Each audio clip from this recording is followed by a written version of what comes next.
Sunday, September 1st. And without further ado, please help me in welcoming Hajj Minhaal Kalyan with a loud salawat ala Muhammad wa ali Muhammad.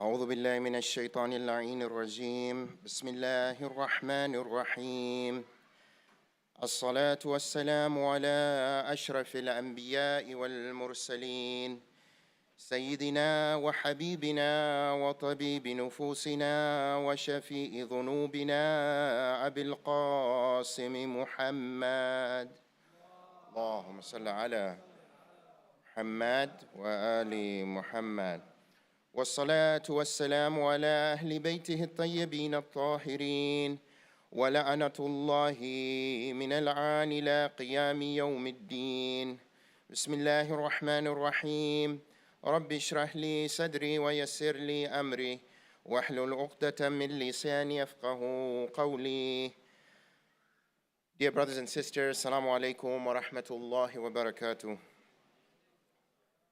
Alhamdulillah, it is indeed a pleasure and honor for me to be here again before you for the opportunity to share some words, inshallah.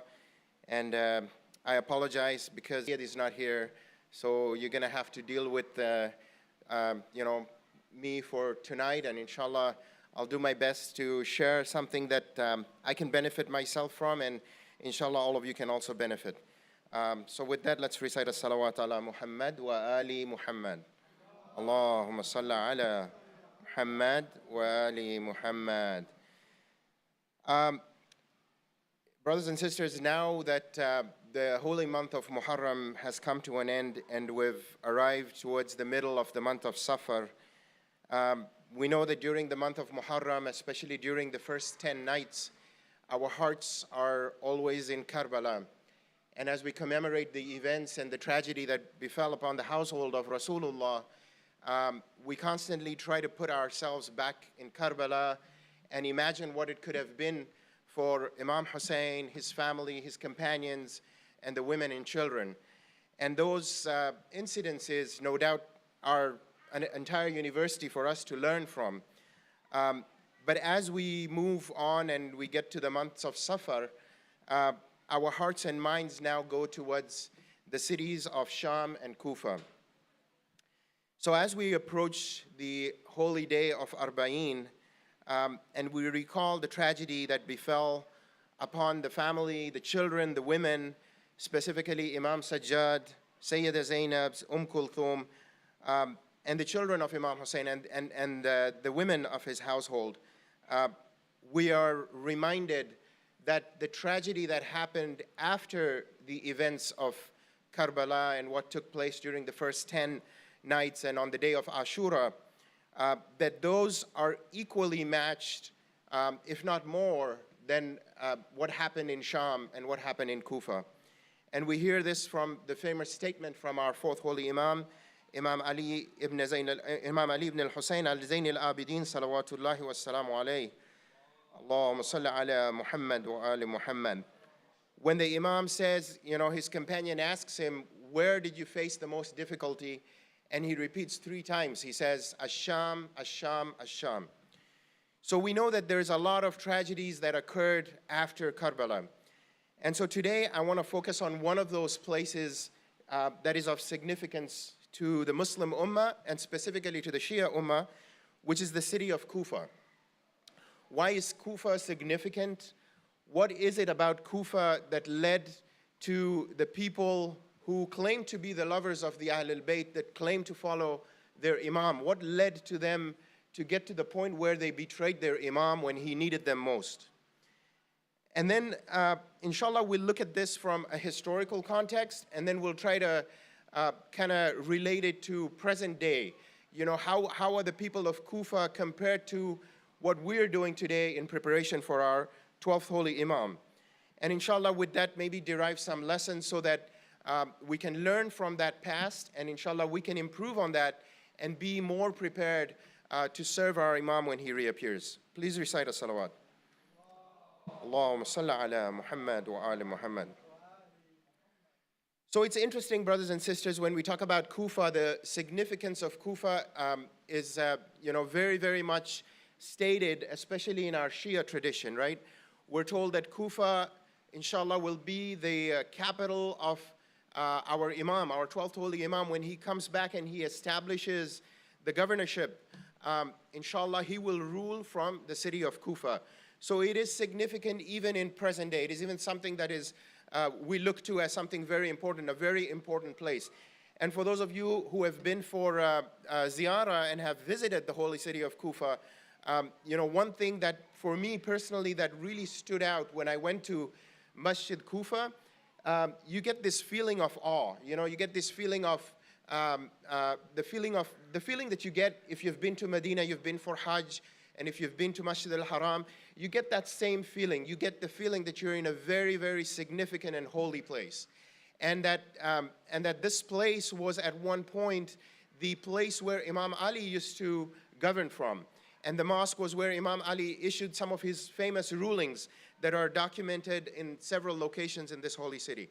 So it is a place of extreme significance to us as Shias and to the rest of the Muslim Ummah. Inshallah, we see that when did Kufa become significant in the Islamic, when we look at Islamic history, at what point did Kufa become a place of significance? So we see, obviously, during the time of Rasulullah, you don't hear much about the city of Kufa. But eventually, after the martyrdom of Rasulullah, and after even the death of the first Khalifa, it is during the time of the second Khalifa that Kufa gained significance. And how does it gain that significance, right? We know that the second Khalifa ruled for, I think it was approximately over 15 years, or around that range, that he was the ruler over the Muslim empire. And one of the things that he did was he expanded the Muslim empire, right? He went and wanted to conquer different parts of the Middle East and even beyond into Northern Africa. So it was during his time that we see Kufa kind of gets that significance. So we see that around the time of the second Khalifa, that kind of started during his caliphate, and then eventually by the time of the 17th year after Hijrah, Kufa becomes a very much of a stronghold for the Muslim Ummah. And the reason why he picks Kufa as a place that he wants to, establish a Muslim presence is because of its proximity to Iran, right? So at that time, Iran was the really large Persian Empire. And he wanted to start spreading Islam and conquering the Persian Empire, because the Persian Empire had expanded and was known to be a very great empire. But during this time was when, Islam started spreading towards that part of the world. And Kufa happened to be in a very strategic location. There were several factors about Kufa that made it something that, would be a good place to establish like a military barrack. That's how it started. One of them was that it was located pretty close to a large source of water, right? So the river Euphrates, Kufa was on the western part of it, and so there was good access to water. It was the climate in Kufa was relatively cooler compared to the surrounding areas.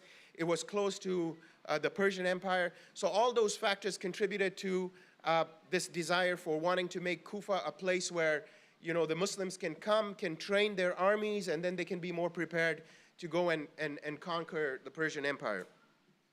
And this time, by the time of the 17th year of Hijrah, Kufa had actually now become a pretty important city. So we're told, when we look at history, there were, I think they say in the beginning, they started off with about 24 to 40,000 people. And among that, you had over 20,000 able-bodied men who were, basically capable soldiers to either ward off attacks from other regions or to go forth and conquer other areas. So it became an area of much significance and much importance for the Muslims during this time. Now, by the time of the 17th year after Hijrah, so there what we call the Qadisiyah battles. Those were the battles that were fought against the Persians to kind of bring in more Muslims.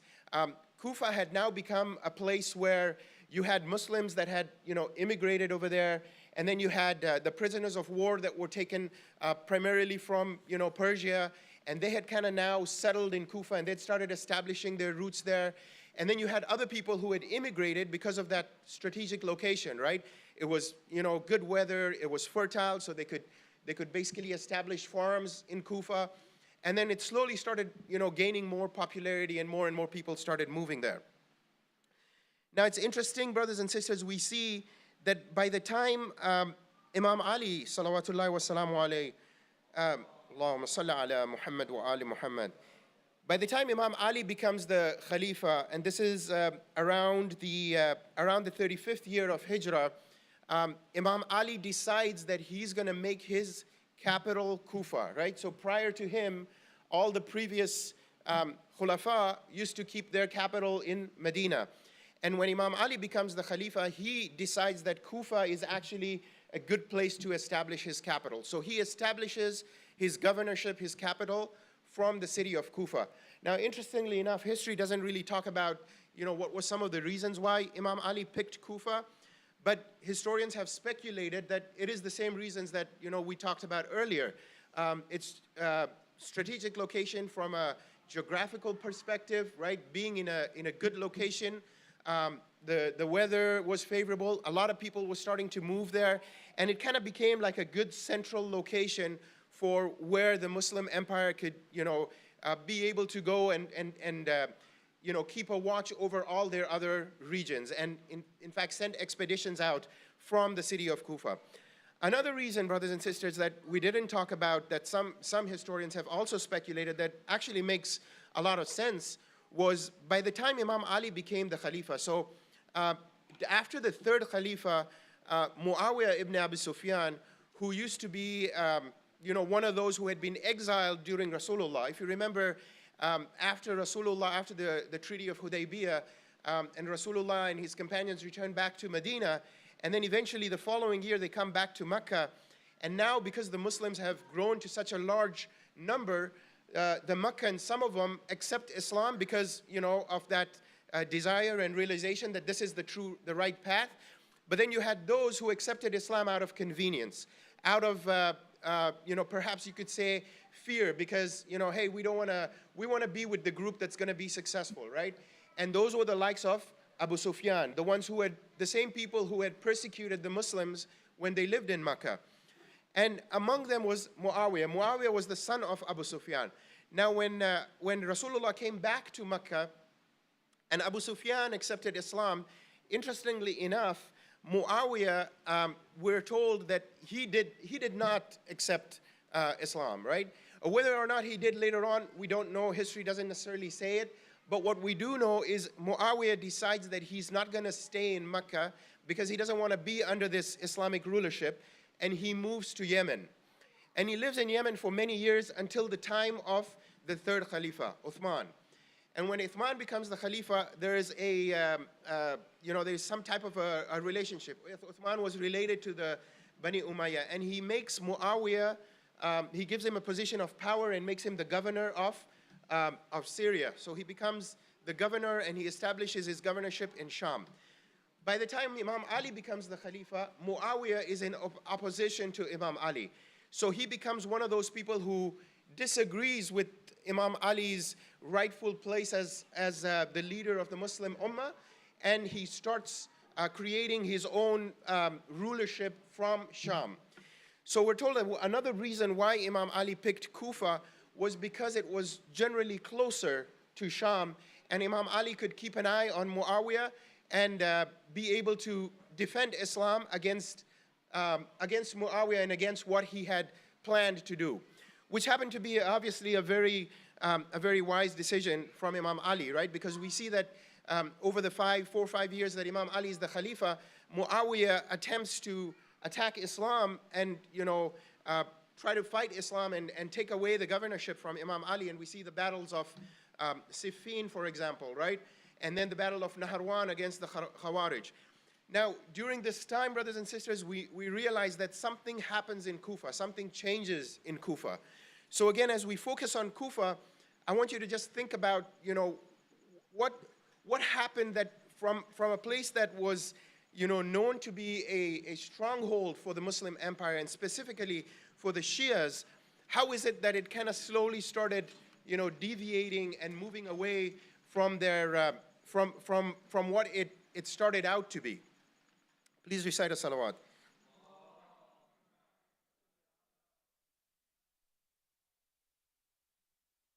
So as Imam Ali kind of has these battles with Muawiyah ibn Abi Sufyan, Muawiyah slowly realizes that he cannot fight Imam Ali and he cannot fight Islam, he cannot fight the Muslims if it was on in a battlefield, right? So he uses these tactics of corruption, bribery, fear. He uses all these tactics to kind of, get control, get more power over the people who lived in Kufa. And even though during the time of Imam Ali, we see, Imam Ali took a lot of, time to build the Muslim Ummah in Kufa, right? We see famous companions that came out during that governorship of Imam Ali, right? The likes of Malik al-Ashtar, the famous commander of the army of Imam Ali. The likes of, people like Hani ibn Urwa, who was a well-established tribal elder in Kufa, who later gave, later on when Imam Hussein is called to Kufa and Muslim ibn Aqil is sent as the emissary, he goes and stays at the house of Hani ibn Urwa, who gives him a place to stay while Muslim is over there. So he was a lover and a supporter of Imam Ali. The likes of Mukhtar al-Thaqafi, who becomes significant later on after the tragedy of Karbala, where he's able to get an army that's able to basically fight and avenge some of the killers of Imam Hussein and his family. So all these individuals, basically start their fervor and their strength and their support for Shia Islam. They started in Kufa under the governorship of Imam Ali. But we see slowly, brothers and sisters, as we get to, for example, the battle of, after the battle of Siffin, and Muawiyah kind of comes to this realization, and then he starts using other tactics to convince people.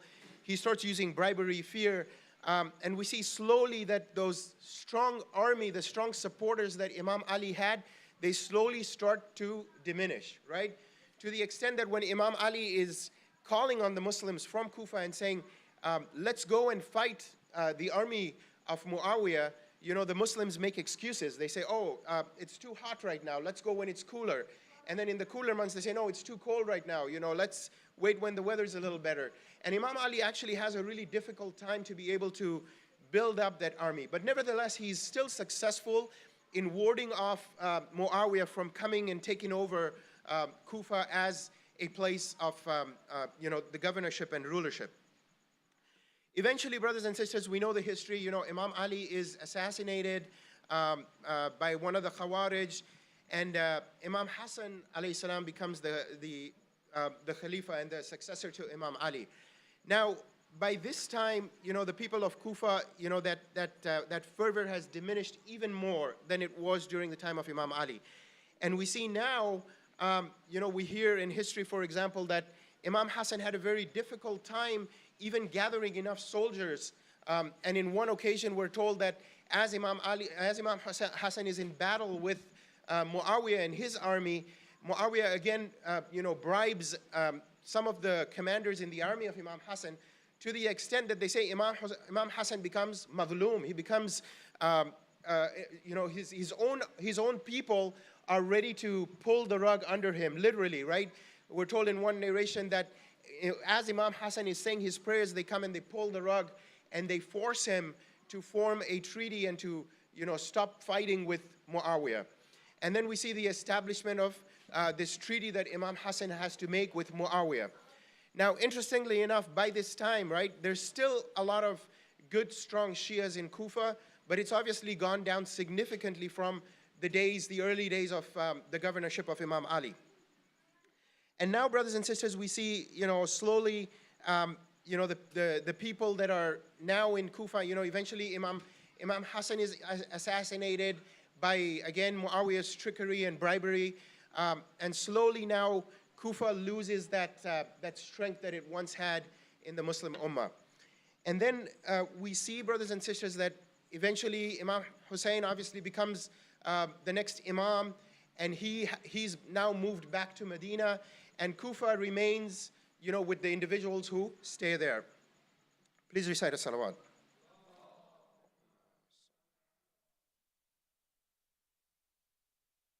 Now, one of the things we notice, brothers and sisters, when we look at history, right, we see that how did Kufa slowly start moving in this direction where the strong supporters of Islam slowly started diminishing and people more and more became, less interested.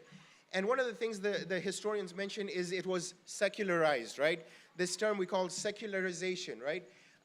There's an interesting term that I heard from one lecturer, and he says, when we look at modernity, right, he says that sometimes we hear this argument and they say, we need to modernize Islam. We need to bring Islam into the 21st century. And he says, no, we don't need to do that. Islam was created for all time, right? Islam is Deen Allah, right? It is the religion that will prevail over other religion. It is the religion that all the prophets came to preach. We don't need to modernize Islam.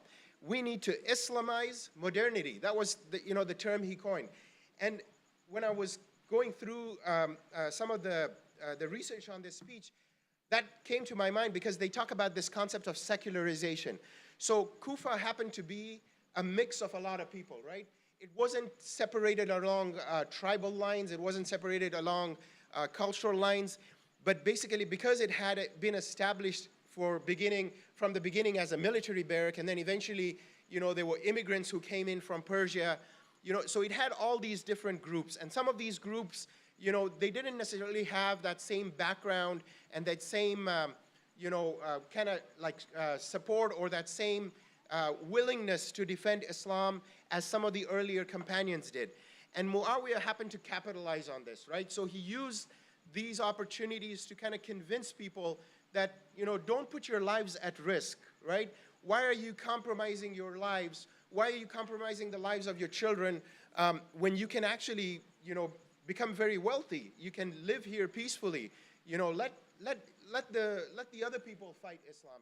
You guys stay comfortable, and we'll make sure that you live in comfort and peace. So this was one of those tactics that ended up, eventually causing a lot of problems for the Muslims when it came to the later years. Now, what I want to do now, brothers and sisters, is I want to talk about, there's a series of lectures that was given by one of our contemporary scholars in the mid-70s. So this was around 74, 75. And in his lecture, one of the topics of his lecture was exactly what I'm talking about right now, which is, Kufa, like what happened to Kufa and how did Kufa get to where it is, to the point where, they weren't even ready to support Imam Hussein and sacrifice their lives for him, right? Some of them, of course, not all of them. So this scholar, he gives these lectures, and then these lectures were kind of compiled into a book.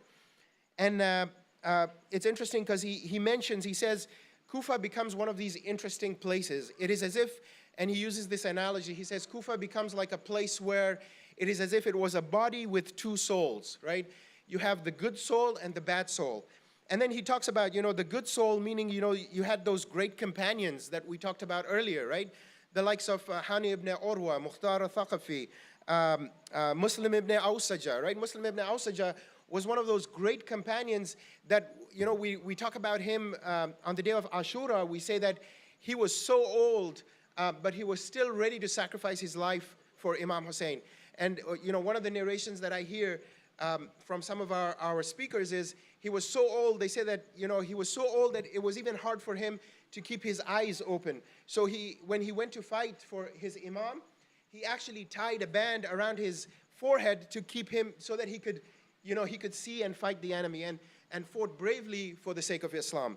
So these were the companions that were considered the good souls of Kufa. But then we see there were the bad ones, right? We see the likes of Umar Asad, for example, right?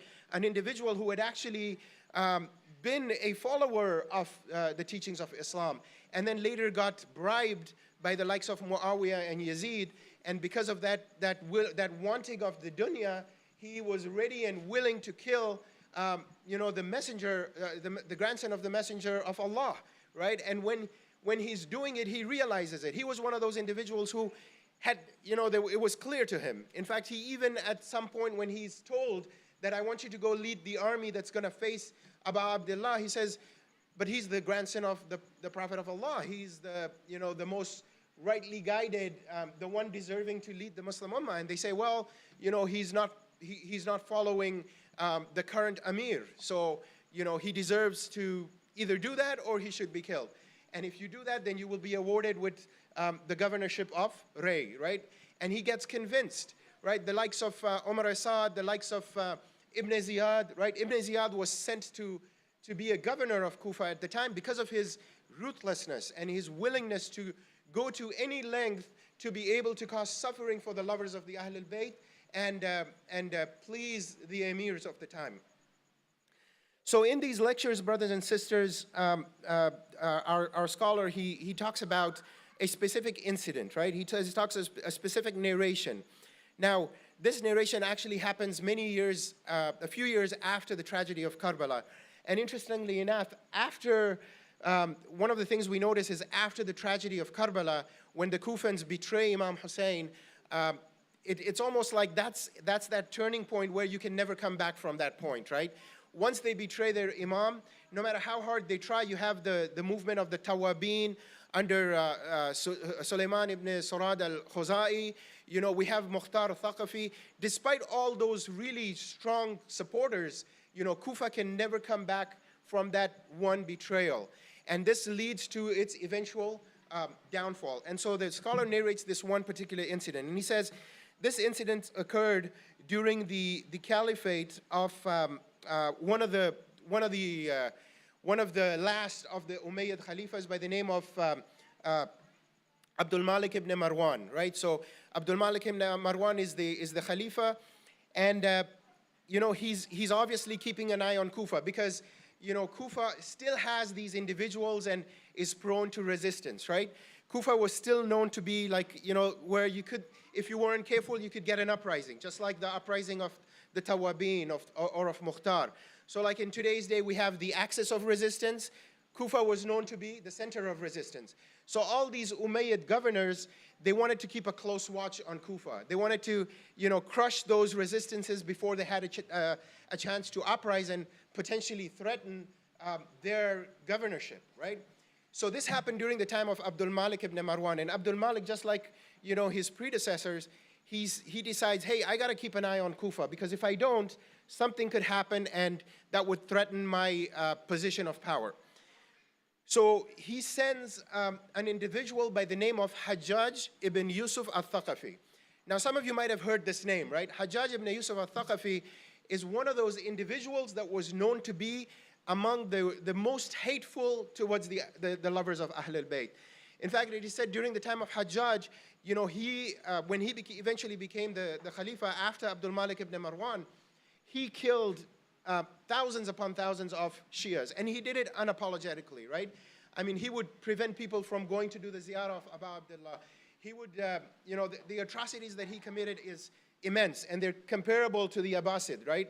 So this individual was he was one of the close comrades of Abdul Malik at this time. So Abdul Malik sends Hajjaj, and he says, go to Kufa and, keep an eye on what's going on in Kufa for me. So we're told Abdul Malik, Hajjaj ibn Yusuf, he enters Kufa in the early hours of the morning. So this is like early in the morning, kind of around the time where, people were in the masjid and they were doing their Salat al-Layl. So he comes into Kufa, and he comes in and his entire face is covered. And he comes in with a group of about, history says, right, about 100 people. So they all, they all come in on horseback and they go straight to Masjid Kufa.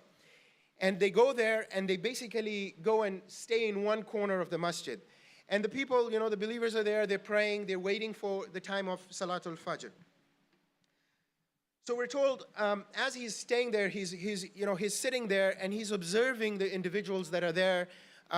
He's taking mental notes and, trying to figure out how he's going to, basically carry out his plan and fulfill the order of his governor, Abdul Malik. So he waits, and then, eventually it becomes the time for Salatul Fajr. Everyone goes, they say their prayers, and, after the prayers, he does something very audacious, right? We're told that right after the Fajr prayers, he walks up to the front of the mosque, and he ascends the minbar of Rasulullah. He climbs up the minbar.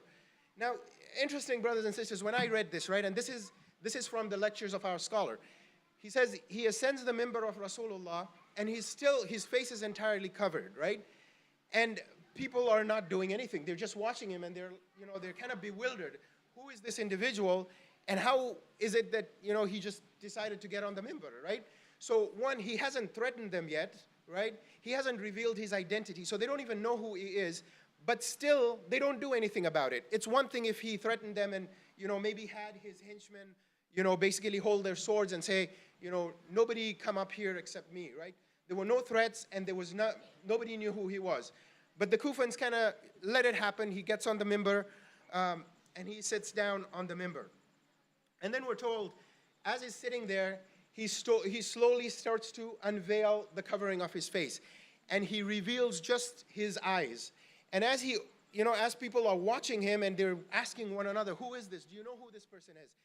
Nobody knows. And he starts reciting poetry, right? And in his poetry, he's trying to basically, taunt the people into, hey, you don't know who I am, but I'm going to tell you in a few minutes, and you better recognize who I am, right?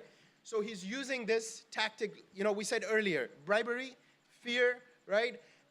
Intimidation, right? Things that we actually see happening today, right? It's no surprise that these same tactics are being used today to intimidate people, that live in some of these areas.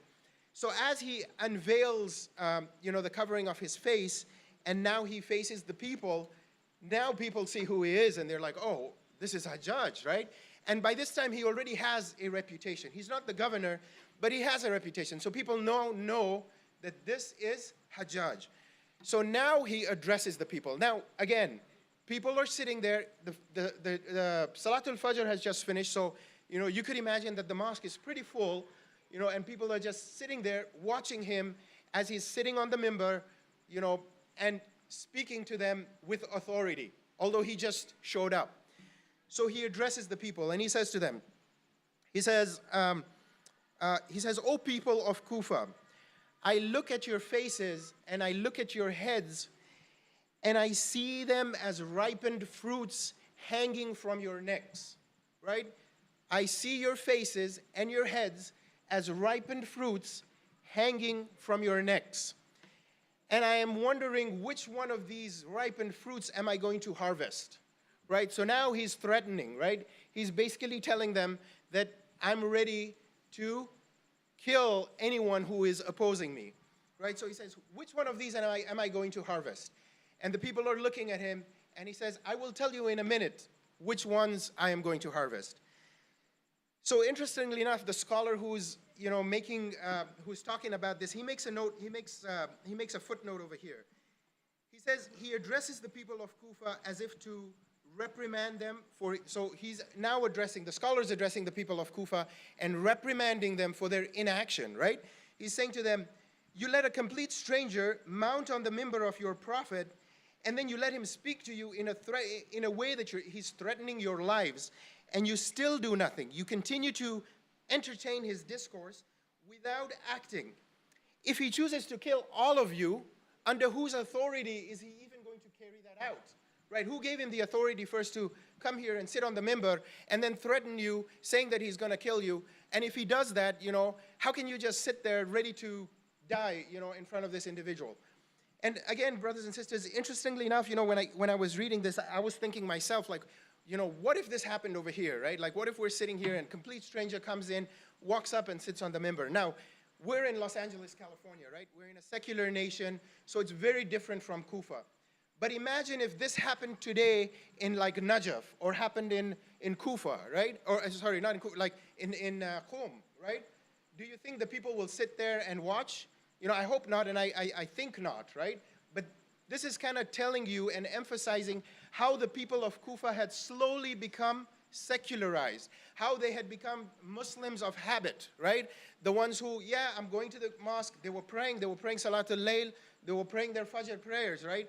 But when it came to speaking up against a taghut, speaking up against someone who was ready to kill them, who was ready to threaten them and their religion, they remained silent, right? This is the point that the scholar is making over here. So then he continues. He says, he then, this individual then, Hajjaj, right? He basically points to an individual in the audience who's one of the people who came with him. He was like his messenger, and he says, stand up and tell the people what the Emir has said. So that individual stands up, he opens a scroll, and he starts reading to the people. And he starts the scroll and he says, Bismillahir Rahmanir Rahim. O people of Kufa, this is a letter from your Amir al-Mu'mineen, Abdul Malik ibn Marwan. Assalamu alaikum wa rahmatullahi wa barakatuh. And there's silence in the audience. And Hajjaj stands up and he tells that individual to sit down. And he says to the people of Kufa, he says, where are your manners? Your Amir just said Salamu alaikum and you all remained silent. And he tells the individual, stand up and start again. So the messenger stands up and he says, Bismillahir Rahmanir Rahim. Your Amir, Abdul Malik ibn Marwan, addressing all of you, Salamu alaikum wa rahmatullahi wa barakatuh. And the people in one voice respond, Alaikum salam wa rahmatullahi wa barakatuh. At this point, Hajjaj sits down, he smiles, and he says, my job is done, right? What I came to do over here is done. The people of Kufa accept their Amir as Abdul Malik ibn Marwan, and they now know who's in charge, right? And this was kind of like the crux of the matter. This is, how he got them, right? The people remained silent and silent and silent until finally, not only did they remain silent, but they followed his command, accepting what he said to them. Although there were people in the audience there that had not accepted Abdul Malik ibn Marwan as their Khalifa. Please recite a salawat. Allahumma salli ala. Now, brothers and sisters, the scholar that's narrating this, he mentions a verse from the Holy Quran. And this verse is in Surah An-Nisa, verse 115.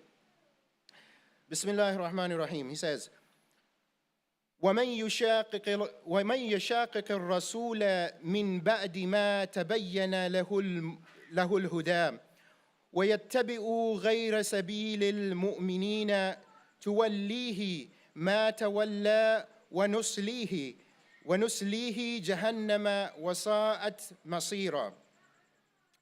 And whoso opposeth the messenger after guidance of Allah had been manifested unto him, and followeth other than the believer's way, we appoint for him that unto which he himself had turned, and expose him unto hell, a hapless journey's end. So the scholar is narrating this verse of Surah An-Nisa, right? And he's saying in this verse, the verse, the specific, Nuwallihi ma tawalla. Interestingly enough, what is Allah saying in this verse? He's saying that those who do not follow the way that Allah had established for them, the ways of the believers, and they are willing to follow the taghut. They take their wali as the taghut, right? Allah will appoint for them that wali as their leader, and their end is going to be hopeless, right? They don't have any hope of being successful. When we think about this verse, brothers and sisters, the other verse that came to my mind was, the famous verse in Surah Ra'd, verse number 11, that we often quote, right? We say, إِنَّ اللَّهَ لَا يُغَيِّرُ مَا بِقَوْمِهِمْ حَتَّى يُغَيِّرُ مَا بِأَنفُسِهِمْ. Allah will not change the affairs of the people unless they change it themselves, right? If we take these two verses together, brothers and sisters, and we look at, like the goal was basically, look at Kufa, what happened to Kufa, how did Kufa go from where it was to where it became, and how can we tie that back to where we are today, right? When we look at today, brothers and sisters, and we think about it from the lens of the Holy Quran, from what the scholar is telling us in the Holy Quran, from these verses, right?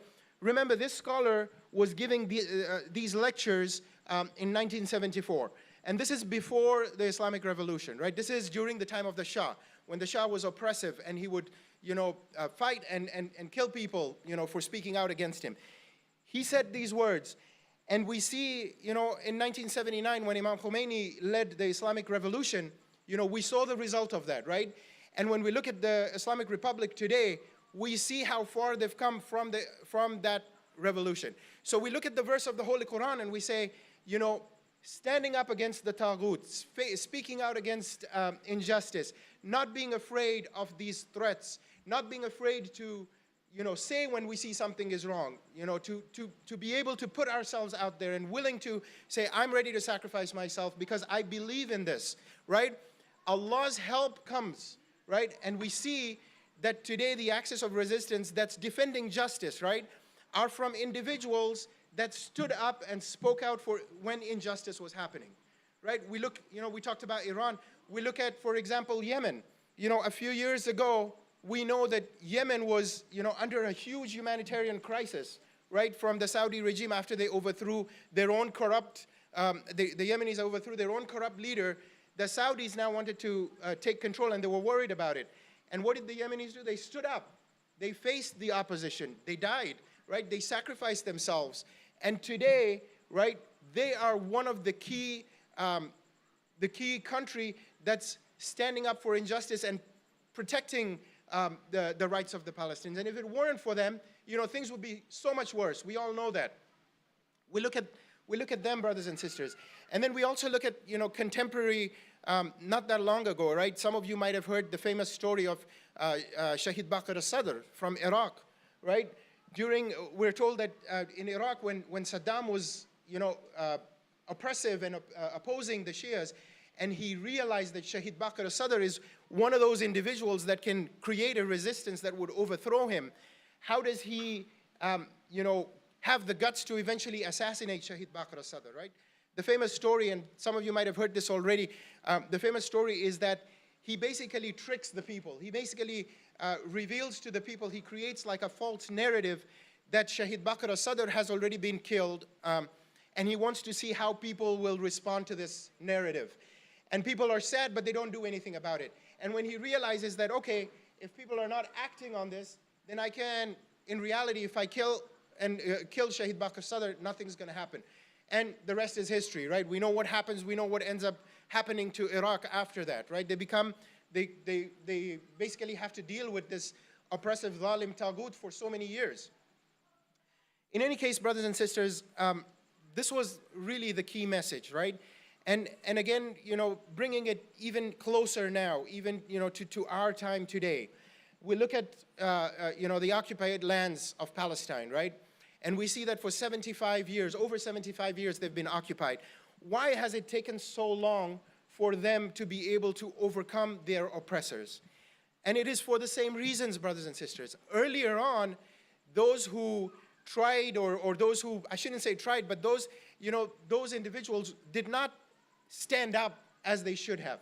But when we look at the resistance today, those who are standing up today, those who are facing that oppression, and they are sacrificing their lives, their children, their property, right? Like the verse of the Quran says, وَلُنَبْلُوَنَّكُمْ بِشَيْءٍ مِّنَ الْخَوْفِ وَالْجُوعِ وَنَقْصٍ مِّنَ الْأَمْوَالِ وَالثَّمَرَاتِ, right? You will be tested with all these things, and we see this happening right in front of us. And what is the result, brothers and sisters? Again, these are not in my words, but when you look at some of these secular political scientists, these experts that they're called, they're all saying that, the writing is clear. The end of the Zionist regime is very near, right? Because of them standing up and speaking out and defending themselves with themselves and their rights, okay? So inshallah, brothers and sisters, we can take away from this lesson the importance of standing up. I had one more story I wanted to share with you, but we're a little short on time, so I wanted to, mention a little bit of masa'ib, because it is, we are close to the days of Arba'in, and as I said in the beginning, these days are no less tragic than what happened on the 10th of Muharram. So brothers and sisters, we're here to remember Abu Abdullah. So I want you to, take your hearts and minds to Karbala, to Kufa, to Sham. One of the narrations we're told, brothers and sisters, around this time, the days as we approach the days of Arba'een, we're told that the family of Rasulullah, the family of Abu Abdullah, they had eventually made their way to Kufa, and when they were in Kufa, this specific narration is told to us by an individual who was hired by Ibn Ziyad to paint and plaster the walls of his palace. So he's narrating, and he's saying, he says, while I was there working in the palace of Ibn Ziyad, I heard some commotion outside. And as I heard these sounds of commotion and wailing and people calling out, I asked people around me, what's going on? What's happening? And as I tried to inquire what was happening, I was told that it was some foreigners that had risen against the caliph of the time, and eventually they were killed, and their women and their children were now being brought as prisoners, to be taken as prisoners in Kufa. So he says, I decided to go outside and to see for myself. So he says, as I went outside, what do I see? He says, to my astonishment and to my surprise, I saw Imam Sajjad with chains on his hands and shackles on his legs. And the Imam has a yoke around his neck, and he could see the blood dripping. He's describing the scene that he's seeing before him. He says, I could see the blood dripping from the neck of Imam Sajjad. And as this is happening, he sees Imam Sajjad is calling out to the people of Kufa. And he's saying, oh, you people of Kufa, you are the ones who called us, and then you betrayed us. O people of Kufa, Hussein has been killed near the Furat, thirsty, and his beheaded body has been left on the plains of Karbala.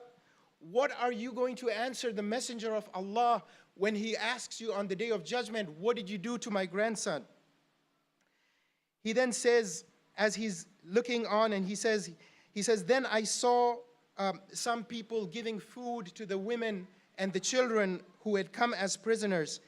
And as they were giving the food to them, he says he saw one woman by the name of Kulthum calling out to the people and saying to them, Ya ahla Kufa, inna sadaqa haram alayna. O people of Kufa, do not call us followers. We are the household of your messenger. We are the household of Rasulullah. Sadaqah is haram for us, and she is doing da'wah for them in this state. And then he says, and I came upon an individual who was carrying a spear, and on the top of this spear was a head that was full of light illuminating from it. And he says, brothers and sisters, and I could hear the recitation, the most beautiful recitation of the Holy Quran coming from this head that was on the spear. And he says, the person holding the spear was calling out shamelessly, saying that I am the one who has killed Hussein ibn Ali. And as he says this, there is a lady who is standing behind him, and she calls out to this person. This lady says to this person, do not say that you have killed Hussein ibn Ali. Do not say that you have killed Hussein ibn Ali and his family in the plains of Karbala. Rather, it is your right to say that you have killed him whom Jibreel used to rock his cradle. You have killed him whose servants were Mikael and Israfil. It is a right to say that Ana qatilu Rasulullah, Ana qatilu Ali al-Murtada, Ana qatilu Fatimat al-Zahra, Ana qatilu Hasan al-Mujtaba, Ana qatilu A'immatul Huda, wa ana qatilu mala'ikat al-sama. I am the killer of Rasulullah. I am the killer of Amir al-Mu'mineen, Ali ibn Abi Talib. I am the killer of Fatima al-Zahra. I am the killer of Hasan al-Mujtaba. I am the killer of the leaders and the rightful successors of Rasulullah. And then he says, as he sees the prisoners taken into the court of Ibn Ziyad, and he sees that Ibn Ziyad is shamelessly pointing to them, calling out and saying, who are you, and who are you, and who is this, and who is that individual? And at one point he says, who is this person, who is this young man before me? And someone says, this is Ali ibn al-Hussein. And then he says, he turns to Imam Sajjad and he says, I was told that Ali, the son of Hussein, was killed. And Imam Sajjad responds to him and he says, I have another brother whose name was Ali that your people killed. And Ibn Ziyad is now angry. And he turns to Imam Sajjad and he says, do not say it is my people that killed him. It was Allah who killed him. And Imam Sajjad responds back to Ibn Ziyad. He says, it is true that Allah takes the souls at the time of death, but it was your people who killed him. And at this point, Ibn Ziyad gets even more infuriated. And he calls out and he says, kill this individual. How does he dare talk to me like that? And then we see Sayyidah Zainab standing in front of Imam Sajjad, between him and those who are coming to attack Imam Sajjad. And she says to them, if you want to kill him, you have to go through me. And at this point, the people in the court are silent and they call out to Ibn Ziyad. They say, no more, Ibn Ziyad, no more death. You have done enough. ألا لعنة الله على قوم الظالمين وسيعلم الذين ظلموا أي منقلب ينقلبون. لعنة الله على قوم الظالمين. Brothers and sisters, let's raise our hands and make dua. We pray to Allah that He eases the difficulties and the sufferings of the believers all over the world, but especially, brothers and sisters, of those who are facing the most difficulties and the most tragic of difficulties in the occupied lands in Palestine. Ya Allah, we pray to Allah that He makes us worthy of being the supporters of our Imam when he reappears. We pray to Allah that He gives us the strength, the desire, the commitment to our Imam, so that when our Imam comes, we willingly stand behind him, we willingly support him, and we're willingly ready to give ourselves to him. وصلى الله على سيدنا محمد وعلى آله الطيبين الطاهرين.